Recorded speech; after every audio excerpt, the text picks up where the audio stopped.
Vous écoutez un podcast cinéma du Centre des Arts d'Anguin-les-Bains. Bonjour Monsieur Bergala. Merci voilà, de nous avoir rejoints pour ce nouveau ciné-club virtuel du cycle consacré à Pasolini cette année, voilà, qui est une année qui se prolonge en termes de difficultés pour ce qui est en tout cas des séances en salle. Et donc nous avons décidé de continuer à vous proposer en ligne un accompagnement, une présentation voilà, de l'œuvre de Pasolini. La dernière fois, c'était donc un ciné-club virtuel sur Mama Roma, son deuxième long métrage. Et pour finalement ce troisième ciné-club de l'année, on s'est dit qu'on allait s'arrêter sur La Ricotta, qui est donc un court-métrage qu'il a réalisé entre Mama Roma et l'Évangile selon saint Matthieu, qui était le prochain film au programme de notre cycle. Donc voilà, je voulais juste rappeler que sur ce site, nous sommes en partenariat avec la médiathèque Georges Sand. Voilà, Céline Grignon est présente avec nous. Et voilà, on va donc tout de suite vous passer la parole pour nous présenter donc ce court-métrage de Pasolini, La Ricotta, qui est donc tout à fait étonnant. Bonsoir ou bonjour, je ne sais pas. Euh, d'abord, la ricotta, c'est intéressant puisque tout le monde peut le trouver sur Internet gratuit. Et donc, évidemment, tous les gens qui vont nous voir ou nous écouter peuvent voir le film sans la moindre difficulté. C'est un bon point. Alors, la ricotta, je vais essayer de le situer un peu, disons, dans l'avancée de la carrière cinéma de Pasolini. Alors, c'est un film qui appartient encore à la trilogie romaine. C'est-à-dire, c'est un film qui est dans la continuité de Agatone et de Mama Roma, parce que ça parle du même sujet qui est le sous-prolétariat romain, qui est incarné ici par les ouvriers du cinéma et Stracci. Stracci qui est le personnage principal, qui est le larron, donc, qui va mourir sur la croix. Alors, ce film a une histoire incroyable, c'est-à-dire que c'est un film qui a eu un procès avant le tournage. C'est-à-dire l'état des choses en Italie, disons, à ce moment-là. En fait, l'histoire est compliquée et ça explique pourquoi le film de Pasolini est dans cet ensemble auquel il n'appartient pas, qui est donc l'ensemble Rogopag. Alors, je reprends un peu l'histoire. Deux producteurs qui s'appelaient Amoroso et Amato, donc qui auraient dû être aimables, théoriquement, commandent à Pasolini un film, pour un film à sketch, qui devait s'appeler La vie est belle. Et puis, les autres cinéastes qui avaient dit oui disent non. Et du coup, le film ne se fait pas, puisqu'il n'y a plus que Pasolini qui a donné son scénario. Et évidemment, il en parle à son producteur depuis le début, Alfredo Bin, et il lui dit, voilà, est-ce que tu veux faire ce film? Bin, il dit oui. Et à ce moment-là, les producteurs qui n'arrivaient pas à faire le film qu'ils avaient prévu attaquent Pasolini en justice, comme quoi il a donné le scénario à un autre producteur, alors qu'eux ne peuvent pas faire le film. Donc c'est une situation absolument absurde. Et alors, le plus impressionnant, c'est ça, c'est que dans le même procès, ils attaquent Pasolini à cause du contenu du film. C'est eux qui, les premiers, parlent de blasphème, de trucs anti-catholiques, etc. Donc, le procès a lieu, hein, et durera très, très longtemps. Finalement, évidemment, Pasolini le gagnera. Alors, ce procès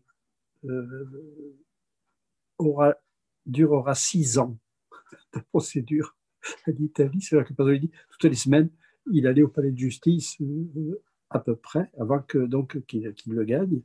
Alors, ça, c'est le premier procès. Il y en aura un deuxième quand le film existera, sévère, hein, c'est-à-dire que dans un premier temps, Pasolini est condamné à 4 mois de prison pour atteinte à la religion d'État. Donc là, on se dit, on imagine la situation morale, enfin idéologique à l'époque. Ce procès, il finira par le gagner aussi, mais en même temps, comme toujours, ça va faire un scandale qui va faire connaître le film, si j'ose dire. Alors ce film, du coup, Pasolini intègre un autre projet de film à sketch qui est avec donc d'autres cinéastes, c'est pas rien. Il y a Rossellini, c'est le Ro de Rogopac. Il y a Godard, c'est le Go de Rogopac. Il y a Pasolini qui est le pas de Rogopac. Et il y a Gregoretti qui est le dernier mot. Pag, c'est le G du titre. Donc c'est un titre, c'est un montage des premières lettres des 4 cinéastes qui ont fait le film. Alors ce film avait un sujet qui est la fin du monde. C'est évidemment le contraire de La vie est belle, qui était le sujet initial. Et je pense que Godard est le seul à traiter le sujet. Donc Godard fait un film assez beau sur la fin du monde. Enfin, il y a une catastrophe nucléaire au-dessus de Paris. Il n'y a rien de physique, mais les gens changent. Les gens ne sont plus ce qu'ils étaient, les relations amoureuses ne sont plus ce qu'elles étaient. Donc c'est un très beau film, peu connu finalement de Godard. Le Rossellini est un peu bizarre. Voilà. En tout cas, donc, ça veut dire que Pasolini intègre ce film dans un film à sujet, dans un film à sketch à sujet, dont il ne traite pas de sujet. Donc le film est immédiatement hétérogène par rapport à ça. Voilà, donc ça, c'est un peu pour l'histoire du film. Alors Pasolini dira que ce film a été celui qu'il a tourné le plus vite et avec le moins de matériel. C'est-à-dire qu'il y a un truc d'inspiration qui est évident quand on voit le film. Alors ce film, qui est un film assez court, il fait un peu plus de 30 minutes, est un grand film de Pasolini. Et il y a même pas mal de personnes, de critiques, qui pensent que c'est le meilleur film de Pasolini à cause de la concision, la vivacité, ça va à toute vitesse. Et puis il y a plein d'idées formelles, on en reparlera, notamment sur les tableaux vivants en couleur. Alors, ce film est important aussi dans la vie de Pasolini, parce que c'est sur ce tournage qu'il rencontre Ninetto Davoli, qui sera son compagnon, comme il dit, le plus grand amour de sa vie, pendant des années après.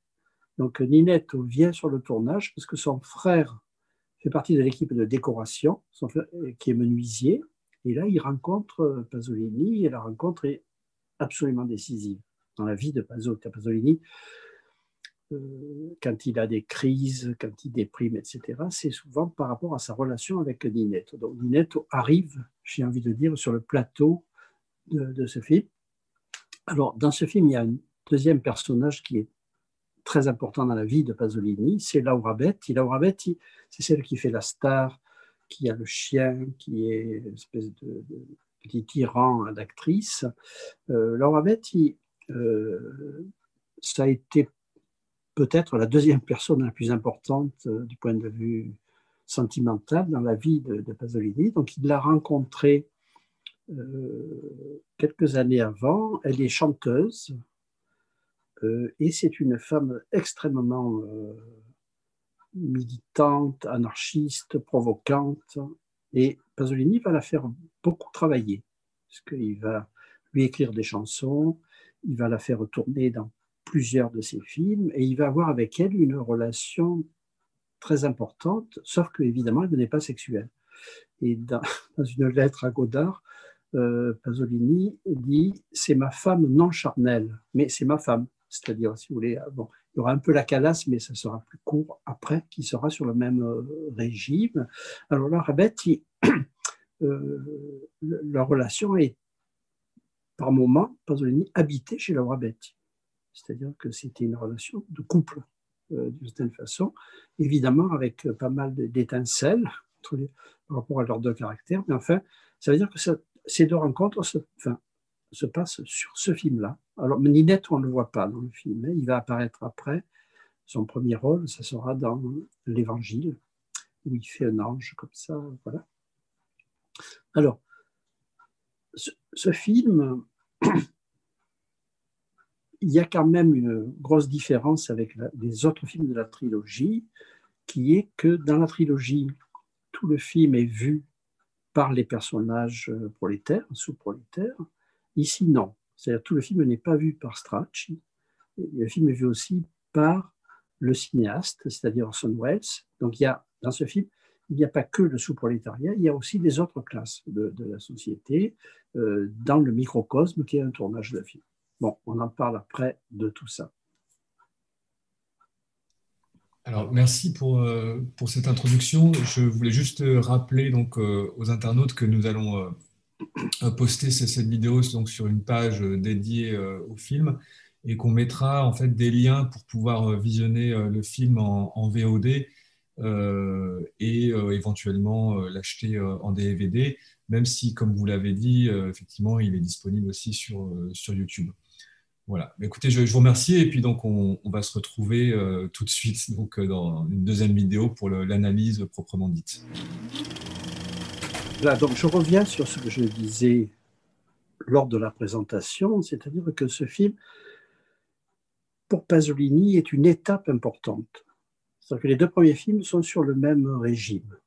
En gros, Acatone et Mamma Roma, c'est le point de vue des gens qui ne sont pas de sa classe sociale, puisque lui est un intellectuel, il gagne depuis quelque temps, il gagne pas mal d'argent avec ses scénarios, etc. Ce milieu-là, le milieu du pouvoir, n'est pas présent dans les deux autres films. Il se tient vraiment à rester avec le regard des sous-prolétaires dont il parle. La Ricotta, c'est le premier film plus dialectique, c'est-à-dire qu'on adopte très souvent le point de vue de Strachey, du pauvre Strachey, ce qui fait qu'on s'identifie quand même à lui, mais par moments, on va ailleurs, notamment on va écouter le cinéaste qui est interprété par Orson Welles. Alors,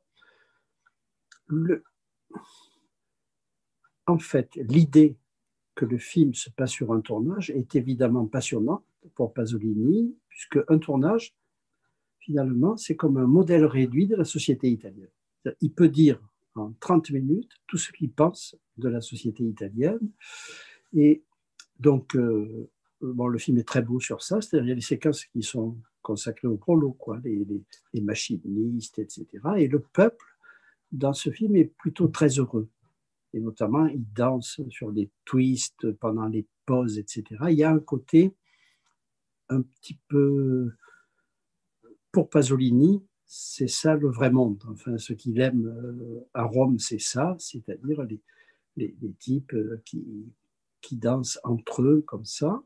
Donc ça, c'est l'aspect joie, du sous-prolétariat qui, pour Pasolini, est très, très important. Joie et danse, et musique, et c'est un milieu assez drôle. C'est-à-dire qu'ils n'arrêtent pas de plaisanter entre eux, voilà, de se moquer les uns des autres, etc. Mais c'est très gentil. Il n'y a pas de méchanceté, il n'y a pas de cynisme. Entre eux, ils sont plutôt très gentils, même s'il y a la scène terrible où ils lui jettent de la nourriture et ils ne savent pas qu'ils sont en train de le tuer, puisque lui, il est affamé. Et là, ils se moquent de lui, de la façon dont il mange, mais ce n'est pas du tout une moquerie méchante, si j'ose dire. Voilà, c'est un truc de leur milieu à eux. Alors, dans ce milieu, on voit déjà aussi qu'il y a des choses un peu troubles, notamment au début, quand il y a un acteur qui a l'air un peu prestigieux, qui a une couronne, etc. Il s'en va et les jeunes garçons le suivent parce que visiblement, il leur paye des services de prostitution. Donc, il y a déjà ça aussi, c'est-à-dire la survie, elle passe par des passes, justement, là, avec ce type. Et la mère est là, et elle dit au fils où tu vas, parce qu'on voit qu'il suit, il dit j'ai quelque chose à faire. Il n'a rien à faire, puisqu'il est sur un champ, il n'y a absolument rien d'autre à faire. Donc, il y a déjà cette petite indication sur ça. Et il y a une culture, en tout cas. C'est clair qu'il y a une culture populaire dans ce film qui agit sur les prolos du film. Et alors, ça, c'est le premier aspect, les prolétaires. Et il y a aussi, alors là c'est très beau, l'aspect hiérarchie, c'est-à-dire un film, c'est une opération militaire pratiquement, et il y a tous les chefs, les sous-chefs, etc. Alors là, il fait un gag avec ça, c'est-à-dire qu'à un moment, il a besoin de la couronne du Christ, et il dit la couronne, et la demande de la couronne passe par 7 personnes, chacun délègue à celui qui est en dessous de lui le fait d'aller chercher la couronne, donc c'est assez drôle, il va le faire 2 fois, ce gag de... Finalement, ceux qui travaillent, c'est que ceux qui sont en bas. Les autres ne font que donner et transmettre des ordres, et le travail, il se fait pas là. Donc, et alors, il y a le personnage de Orson Welles, c'est très compliqué, cette histoire avec Orson Welles, puisque, donc, d'abord, Pasolini choisit Orson Welles parce qu'il aime le caractère d'Orson Welles, il aime l'humour d'Orson Welles, réellement, à tel point qu'il voudra plus tard faire jouer le rôle du père dans Théorème. Mais Orson Welles ne voudra pas, ça veut dire que visiblement, ça s'est très bien passé entre eux sur ce tournage. Alors Orson Welles, lui, à la fois, Pasolini le dit, il dit à la fois c'est moi, mais à la fois c'est une caricature de moi. C'est-à-dire, ce qu'il dit, en gros, je le pense, mais je ne le pense pas sur un mode hautain, autoritaire, cynique, etc. Mais dans le fond, en gros, on pourrait dire que la moitié du personnage de Welles, c'est Pasolini, et l'autre moitié, c'est des caricatures de Pasolini, mais il y a évidemment une identification, à tel point que, dans un moment donné dans la séquence, Welles lit un poème de Pasolini, qui a à voir avec justement ce dont on parle. Alors, du coup, alors Welles, bon, la mise en scène de Welles est magnifique, c'est-à-dire que Welles est sur un trône, il a son siège de réalisateur, il a écrit Regista, etc. Et devant lui, c'est assez beau, il y a un cercle un peu sacré. Il y a un cercle comme un truc de menhir, etc., qui est fait avec des petits détails. Ça veut dire et il est isolé dans son cercle, c'est-à-dire il est à l'écart du tournage. Il a une valeur, disons, un tout petit peu sacrée, qui est à la fois du pouvoir et du sacré. C'est évident. Et alors, bon, il y a une scène assez gag où un journaliste fasciste vient l'interviewer. Et là, il y a une très grande méchanceté de la part de Pasolini sur ce journaliste qui pose des questions idiotes, qui est comme ça, qui a l'air un peu niais.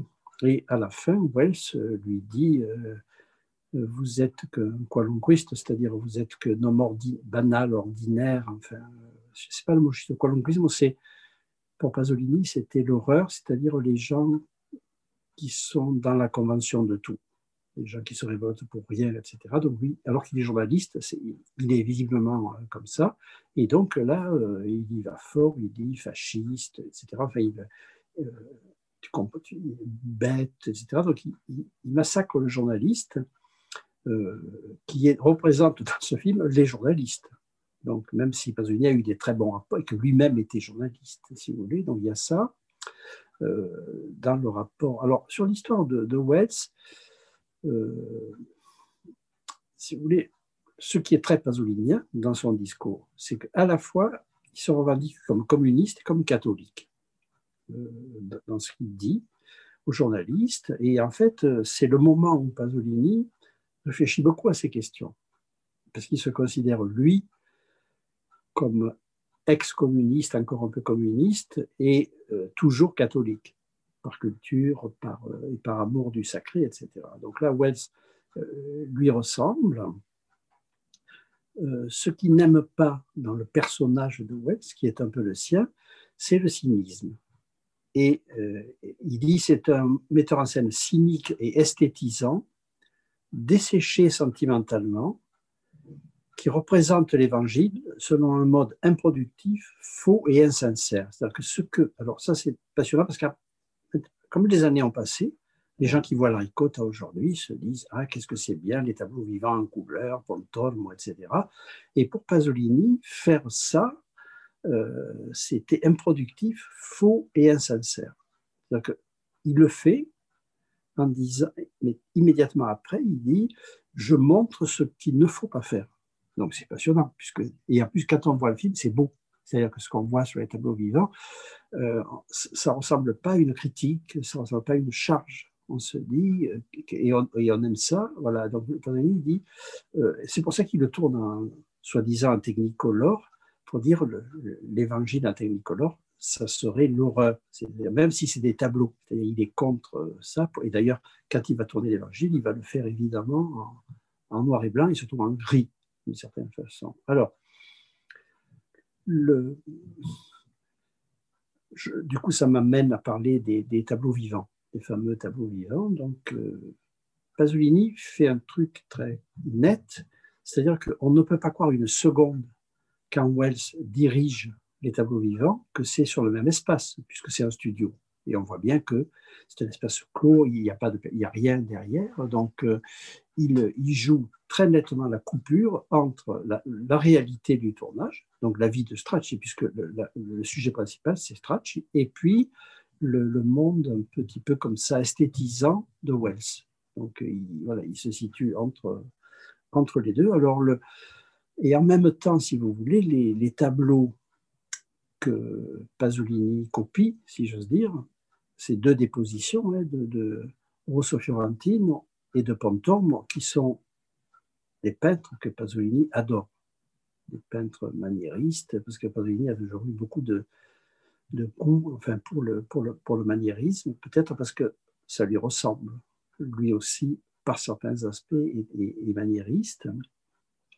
Alors, Fiorentino, Pontormo, mais il y a aussi un autre peintre dont il parle à propos de ce film, c'est Masaccio. Masaccio, c'est pour lui De Acatone. Et il dit, Masaccio, c'est la sobriété du paysage, la simplicité des volumes, la rusticité des éclairages.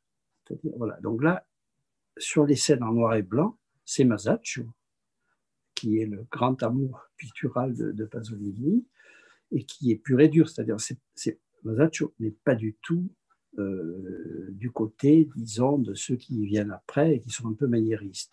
Et après, il y a des maniéristes qui sont donc sur les tableaux vivants. Donc, tout ça est assez compliqué et ça montre des contradictions chez Pasolini. C'est-à-dire, il aime le maniérisme, mais il pense que si on veut filmer l'évangile, c'est dégueulasse de faire du maniérisme, qu'on est obligé d'être pur et dur et sec. C'est ce qu'il fera d'ailleurs. Alors, c'est intéressant, c'est très intéressant cette histoire, parce que quand il tourne après l'évangile, il commence le film pendant une semaine, comme il a fait à Catone, c'est-à-dire il sacralise les visages, le Christ, etc. Et au bout d'une semaine, il a une grande crise, il passe une nuit d'horreur et il dit j'arrête le film, etc. Je me suis complètement planté, c'est-à-dire je n'ai pas le droit de montrer quelque chose qui est sacré avec des codes de la peinture sacrée. Et du coup, il se fait acheter un zoom, il commence à filmer comme un reportage, c'est-à-dire d'un seul coup, il change complètement de style parce qu'il s'aperçoit qu'il s'est trompé. Alors, et il est très malheureux après parce que dans le film, il reste quelques scènes picturales. En gros, et pour lui, à ce moment-là, c'est un peu la honte. Alors, ce qui est intéressant de faire un tableau vivant, oui. Oui, si je peux, je voulais juste faire une remarque à ce stade sur les tableaux. Effectivement, vous disiez qu'il y a la question du maniérisme et qu'en même temps, il dit que c'est pas bien en fait de représenter ça comme ça. Enfin, je voulais juste dire, voilà, moi je trouve que quand on voit le film, on sent bien que c'est quand même très figé malgré tout, même si c'est beau. Et enfin, ça, on le ressent assez fortement, je trouve, le fait que cette représentation est figée par rapport au Tout reste à fait. du film.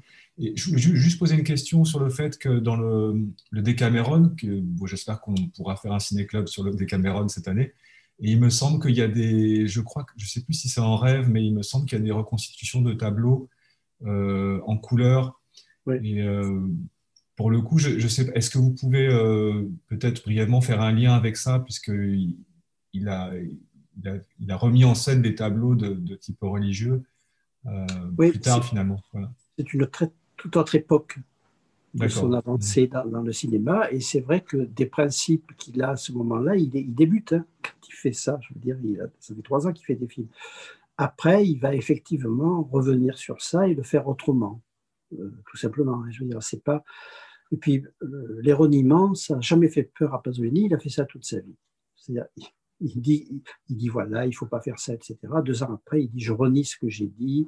C'est-à-dire que c'est quelqu'un qui a. Et c'est beau, enfin, je trouve, c'est pas de la trahison, c'est le contraire. C'est-à-dire, voilà, j'ai eu tort, je me suis planté, y compris la trilogie, puisque la trilogie, quand elle est finie, il va se détacher d'elle, il va dire « j'aurais jamais dû faire ça, je me suis planté, c'est pas bien ».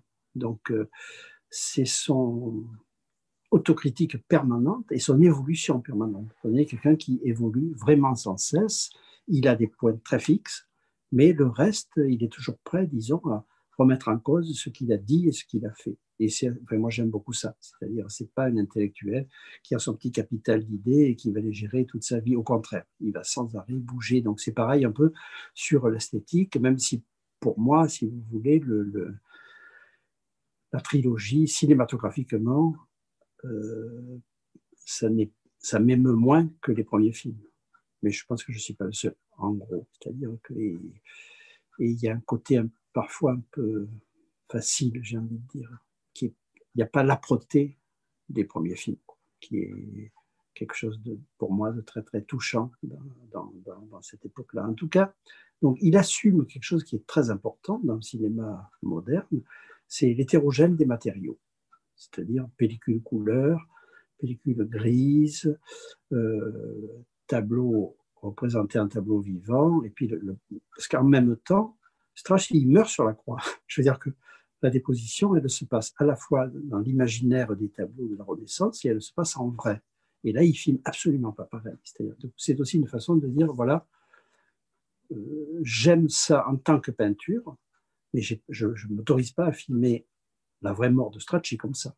C'est-à-dire là, je reviens à mes principes à moi, disons, voilà, de filmage.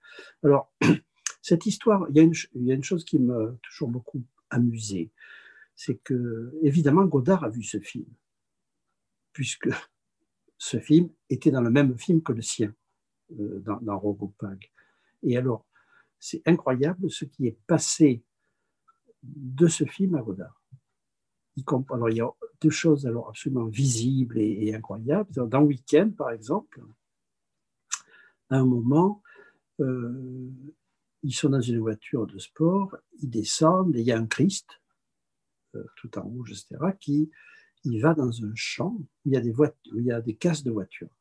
Et les deux autres le poursuivent avec un et tout, et il lève les bras, et les voitures se transforment en moutons, et les moutons circulent autour de lui, comme si c'était lui un rocher et un fleuve. Ça vient évidemment directement, il y a deux plans comme ça dans ce film-là, donc là c'est clair que c'est un truc qu'il a eu dans la tête beaucoup, et il a dû se dire, ça c'est un truc, et vous imaginez le boulot pour Godard, dans Week-end, de faire mettre 40 voitures dans le champ, de les faire enlever, de faire mettre des moutons à la place, et de réussir à ce que les moutons partent comme un courant d'eau autour de Pomerol. Donc, ça veut dire qu'il voulait vraiment refaire cette image. Et après, il y a évidemment la question, alors là, très importante, des tableaux vivants, puisque Godard, ce sera le sujet de Passion. Dans Passion, le cinéaste fait des tableaux vivants, filme des tableaux vivants. Donc là, c'est direct, hein, c'est-à-dire... Et en plus, le dernier tableau vivant que le cinéaste va filmer, c'est l'Assomption de la Vierge, c'est-à-dire c'est un tableau religieux et vertical. Comme là, forcément, une déposition, c'est vertical, puisque descend le Christ. Et donc, il choisit ça. Et alors, c'est très, très troublant de voir ça. C'est-à-dire qu'il y a les mêmes choses à peu près. Bon, il y a le découpage en plan sur des personnages comme Pasolini fait. Et puis, il y a le moment où les acteurs ne tiennent plus la pose et bougent, et se défont, etc. Et Godard adore ça. C'est-à-dire Godard filme ça. Il fait 2 fois une élévation sur les figures sacrées, et après, il fait le moment de relâchement, exactement comme ce que fait Pasolini, sur un mode un peu ironique, c'est-à-dire parce que c'est ce qui échappe à la maîtrise du metteur en scène. Le metteur en scène, il veut que tout soit impeccable, soit immobile, et il n'y arrive pas parce que les acteurs bougent, déconnent entre eux, etc. Donc je trouve ça très très beau que Godard, ils se sont connus, hein, Godard, évidemment par rapport à Noviasinski, mais pas que, ils se sont écrits. Donc c'est clair que Godard, qui n'a jamais déclaré publiquement qu'il aimait les films de Pasolini, il en met quand même dans l'histoire du cinéma. Et là, on voit qu'il y a des choses qui sont passées directement de l'un à l'autre dans ces cas-là. Donc, pour moi, c'est une chose très touchante, si vous voulez, cette histoire-là. Alors, sur cette histoire des tableaux vivants, il y a aussi le cas de Romer, puisque Romer avait fait ça une fois dans sa vie, c'était dans la marquise d'O. Il avait reconstitué un tableau de Fuseli. Il y a la femme qui dort, comme ça, puisque dans la marquise d'O, la marquise, elle est violée dans son sommeil. Et donc, et c'est une copie, c'est-à-dire quand on voit le film, il arrête l'image, enfin, il fait comme quand on fait un tableau vivant. Et évidemment, comme toujours, dès qu'il y a un tableau vivant, la critique dit c'est génial, il y a un tableau vivant, on voit bien que Romer aime ça. Et Romer, après, il a déclaré une fois, mais alors de façon très, très formelle, qu'il avait eu tort, qu'il ne fallait pas faire le tableau vivant, et surtout pas celui-là, et que donc tout ce que la critique avait salué, pour lui, c'était une erreur. C'est-à-dire, il dit, on ne peut pas. Alors la raison est simple, il dit, un corps peint est un corps qui n'obéit pas à la logique d'un corps, qui obéit à la logique du peintre. Et par exemple, si le corps est allongé ou les postures ne sont pas naturelles, si après on demande à un acteur de faire ces postures, ça ne marche pas, puisque c'est un vrai corps. En gros, c'était l'idée qu'on ne peut pas tricher au cinéma et transformer un corps réel en corps peint, enfin un corps imaginé et peint par un peintre. Donc voilà, c'est toute une histoire, hein, c'est l'histoire du tableau vivant, sur lequel Raoul Ruiz a fait un film entier, très beau film entier, composé uniquement de gens qui circulent dans des tableaux vivants. Alors, oui, j'en viens un peu au ton du film, parce que c'est un ton assez incroyable, parce qu'à la fois, c'est extrêmement pathétique sur Strachey, c'est-à-dire Strachey est un personnage extrêmement émouvant par sa simplicité, par le fait qu'on le voit avoir vraiment faim, on le voit manger comme quelqu'un qui a très très faim, et puis on le voit mourir d'une certaine façon. Donc c'est un personnage assez pathétique, et en même temps, Pasolini veut que son film soit un peu comique et un peu burlesque. Et pour ça, il utilise des procédés archaïques, notamment quand Strachey quitte le tournage pour aller jeter la ricotte parce qu'il a vendu le petit chien de la star, il accélère. Du coup, ça devient des mouvements comme ça de burlesque, son déplacement. Et Strachey, bon, c'est évident, a quelque chose de Charlot. Lui aussi, c'est un vagabond, c'est un pauvre, il a rien. Et Pasolini le filme un peu comme ça. C'est-à-dire, même par rapport aux autres sous-prolétaires, il est encore plus bas dans l'échelle. Parce que les autres mangent. Les autres, lui, il nourrit sa famille avec le panier repas auquel il a droit en tant que figurant. Donc, et le côté Chaplin est très beau dans les plans justement où il marche sur les routes. C'est-à-dire, ça rappelle les fins des films de Chaplin. Donc ça, Pasolini, évidemment, avait une très, très grande admiration pour Chaplin, et du coup, il fait passer un peu de Charlot dans le personnage de Strachey.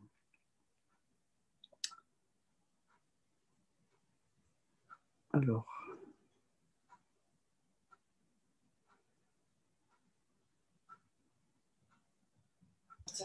Excusez-moi. Oui. Est-ce que juste par rapport au burlesque, en fait, effectivement, si je peux permettre de vous relancer un petit peu dessus, parce que pourquoi est-ce que finalement il a eu recours au burlesque, Pasolini? Parce qu'on comprend bien, en fait, avec comment dire, qu'il ait voulu se moquer un petit peu, voilà, du côté figé de la représentation finalement du Christ, peut-être de la religion telle qu'elle est. Il me semble véhiculé par les valeurs bourgeoises un petit peu de l'époque, quoi. J'ai l'impression qu'il veut se moquer un petit peu de ça. Mais pourquoi est-ce que finalement... Parce que dans ces deux premiers films, il montre voilà, les gens, des personnes du prolétariat, mais il n'y a pas du tout la dimension burlesque, il me semble. Alors pourquoi est-ce qu'il l'utilise là? Et je crois qu'il a refait un peu un film dans ce genre-là avec Toto après. Enfin, je ne sais pas si... parce que je ne l'ai pas vu. Tout à fait. Voilà. C'est-à-dire que, bon, je ne pense pas que Pasolini a compris à un moment qu'il ne pouvait pas continuer à faire ce qu'il avait déjà fait 2 fois. Et dans ce film, il cherche autre chose. Il continue à faire ce qu'il faisait, et en même temps, il dit, je vais rajouter une dimension comique ou burlesque, et après, ça va être important dans sa carrière, ces scènes ou ces moments burlesques, et évidemment, il adore Toto, et quand il fait venir Toto dans Uccellacci Uccellini, c'est le Toto burlesque des films de Toto. Et en même temps, c'est aussi un personnage très, très sérieux. C'est-à-dire, c'est une façon pour Pasolini d'introduire de la dialectique. C'est-à-dire, je ne suis pas que dans le pathétique, dans la contemplation. Je veux contrebalancer ça par quelque chose qui est de l'ordre du burlesque, en gros. Et il aime ça en plus, en tant que spectateur.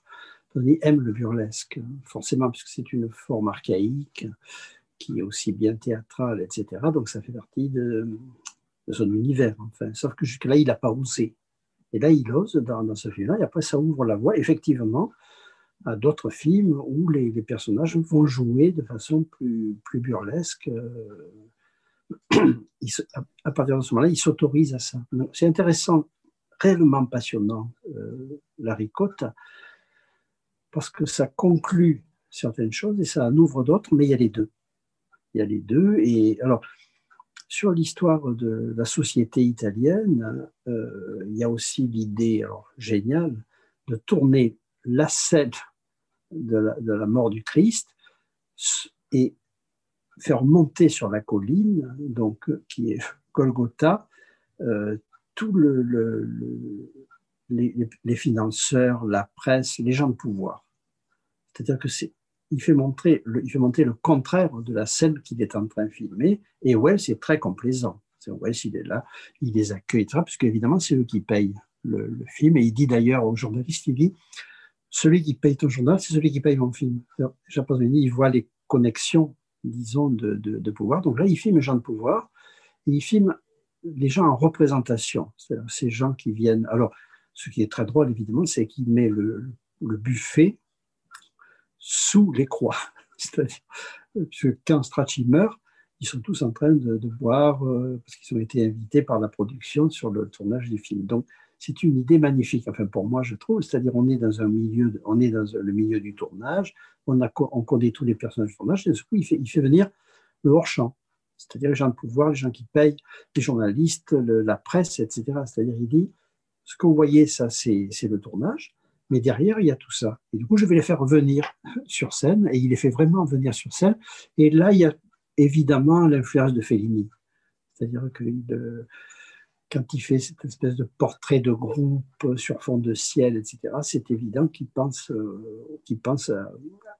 à des scènes que Fellini adorait et mettait en scène très, très, très souvent. Voilà. Donc le pouvoir, et Wells, il est entre la pureté de la création, si on peut dire, et le pouvoir.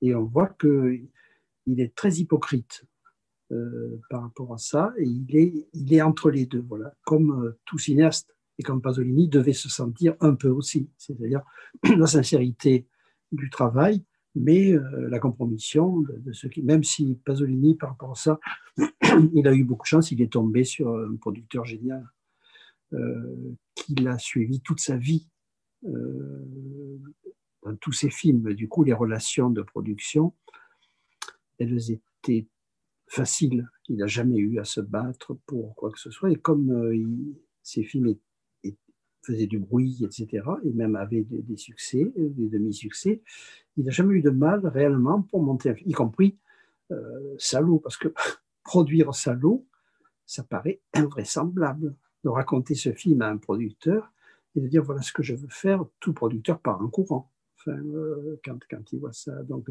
Bini a été le. Oui.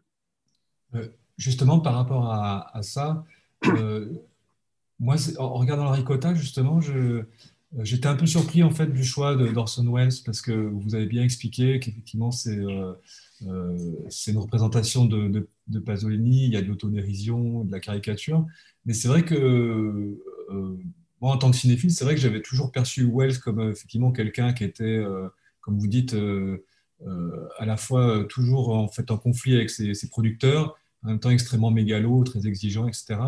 Et puis à partir de la fin des années 50, début 60, il a commencé à avoir énormément de difficultés Ouais. à tourner finalement.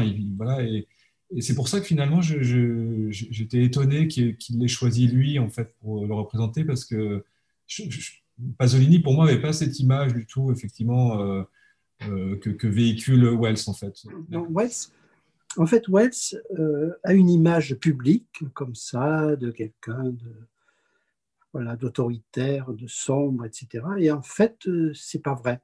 Et Pasolini l'avait rencontré. Wells était un homme absolument incroyablement gentil, doux. Enfin, parce que moi, j'ai eu une chance inouïe au Cahiers. Je suis allé faire un entretien avec Wells, comme ça.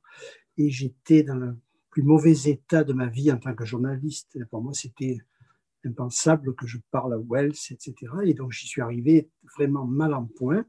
Et c'était génial, quoi. Je suis resté 3/4 d'heure. Il était délicieux, tendre. C'était vraiment... Alors, tout ça paraît bizarre puisque son image officielle n'est pas celle-là. Mais Pasolini avait vu ça, évidemment.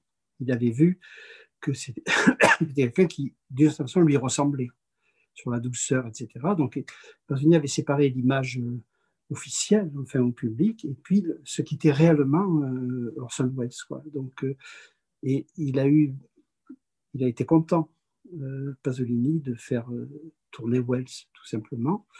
Et surtout au moment où Wells, effectivement, ne pouvait plus faire grand-chose. Donc pour Wells, c'était aussi une façon d'exister, enfin, de dire, voilà. Et donc, je l'ai dit tout à l'heure, il a voulu le reprendre pour Théorème. Et là, Wells n'a pas pu ou n'a pas voulu. Ça aurait été très étrange, Théorème, avec dans le rôle du père Orson Welles, puisque là, c'est au contraire, c'est un acteur très italien, longiligne, etc. Wells ça aurait changé le film vraiment si le père avait été joué par Orson Welles. Mais enfin, ceci dit, finalement, le fait de voir Orson Welles, je trouve que ça fonctionne bien dans le sens où Larry Cotta, je trouve que c'est un film en fait qui nous désarçonne en fait en permanence. Enfin, moi, quand j'ai découvert, j'étais déboussolé en fait tout le temps. Et je trouve que c'est ce qui est très réussi aussi dans le film en fait, ce que vous disiez, le côté un peu hétéroclite et le fait de voir Orson Welles, on est vraiment surpris. Après, évidemment, ça prend tout son sens, hein, mais ça fait partie effectivement de ces effets un peu de désorientation, j'ai envie de dire. Et ouais, ça fonctionne vraiment, vraiment très très bien. C'est lié aussi à la taille du film. C'est-à-dire dans un film de Ouais. 30 minutes, on Mm. n'a pas tout ça d'habitude. Parce que quand on imagine tout ce qu'il y a dans ce film, quand on le réalise vraiment et qu'on regarde, c'est incroyable. Il y a plus de choses que dans un long métrage. Et notamment, il y a ces ruptures d'homogénéité. C'est-à-dire, de ce coup, on passe des tableaux vivants au réel, on arrive sur Wells, tout ça. L'aspect documentaire sur le marchand de ricotte. Il y a dans ce film un nombre incroyable de choses. Alors, il y a une chose étrange du côté aussi de la couleur. Donc, il n'y a pas que les tableaux vivants qui sont en couleur, il y a aussi des natures mortes qui jouent un rôle assez important, parce qu'à un moment, quand il est dans son trou, Stracci, les autres lui amènent un plateau qui est celui de la nature morte que Pasolini a filmé dès le début du film, réellement comme une nature morte, où là on se demande, autant c'est évident pour les tableaux vivants, voilà, il y a cette présence en couleur des natures mortes qui sont prélevées dans le décor réel, puisque la table du buffet, à la fin on la voit quand les convives arrivent pour voir le premier jour de tournage. Alors, quand même, quand on voit ce film, que des juges suivis par la majorité, disons, des Italiens, et puis penser que c'était un film blasphématoire est quand même aujourd'hui invraisemblable. Ce film est d'une pureté totale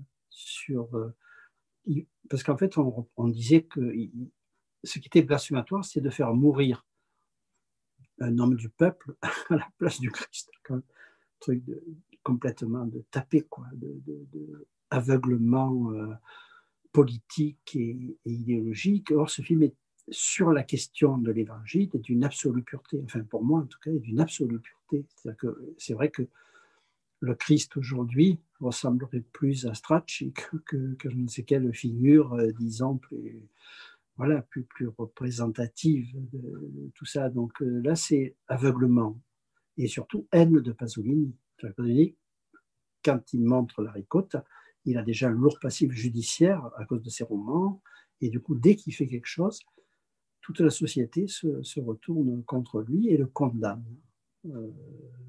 Alors, aujourd'hui, c'est difficile à comprendre que des juges sérieux aient pu le condamner pour atteinte à la religion d'État.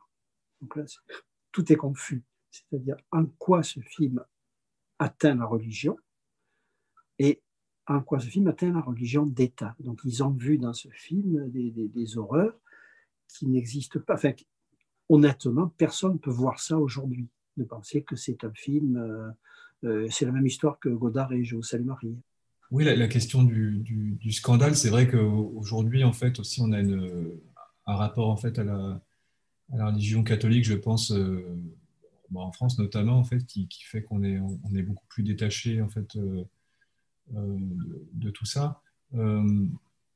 Pas à l'époque de Non, non. pas à l'époque de Je vous salue Marie. Oui, Quand je même, veux dire en 2020, quoi, bien sûr. oh oui, en 2020, oui. Et quand même, à l'époque de Je vous salue Marie, j'y étais, je m'en souviens, il y avait des intégristes qui faisaient brûler des cierges devant les salles de Karmitz en disant aux gens, n'entrez pas, sinon vous serez damnés. C'est invraisemblable, enfin. Quand même, Oui, c'est fastidieux. on a eu aussi, oui, à la fin des années 80, il y avait le film de Scorsese, je crois aussi, il y avait Tout à fait. une bombe dans un Ouais, ouais, cinéma, ouais. complètement. Mais c'est vrai que quand on voit la ricotta, il y a effectivement, il y a peut-être que ce qui a choqué aussi à l'époque, c'était quand même ce que vous disiez aussi, quoi, cette manière quand même de resituer à leur place les puissants, les gens de pouvoir, etc.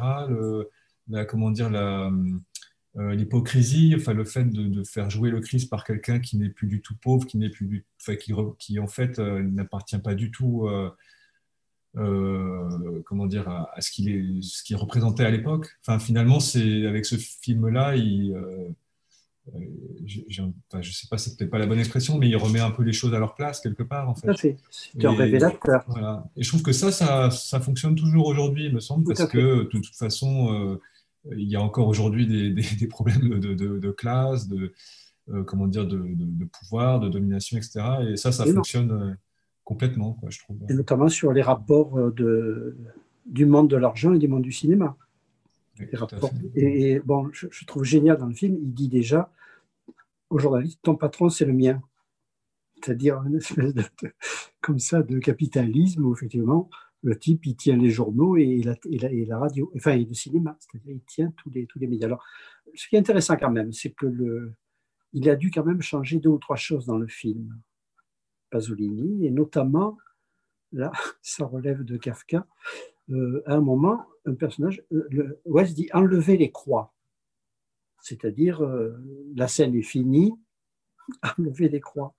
Et à l'époque, les juges ont considéré que ça voulait dire qu'il faut enlever les croix de l'Italie.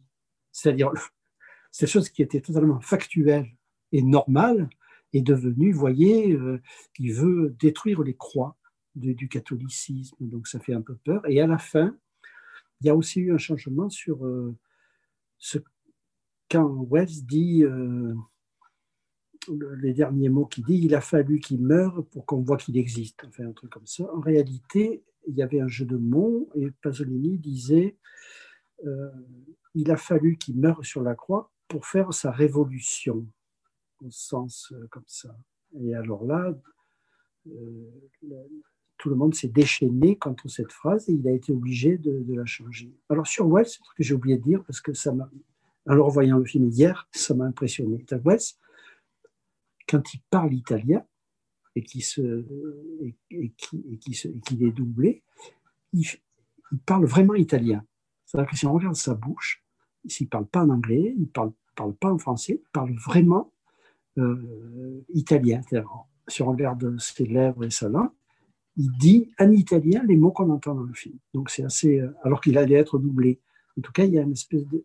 Alors que Pasolini s'en foutait de ça, en général.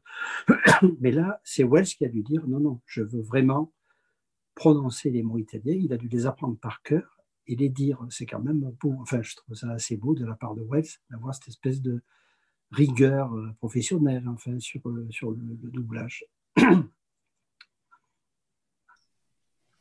Alors écoutez, je ne sais pas si est-ce que vous voulez ajouter quelque chose?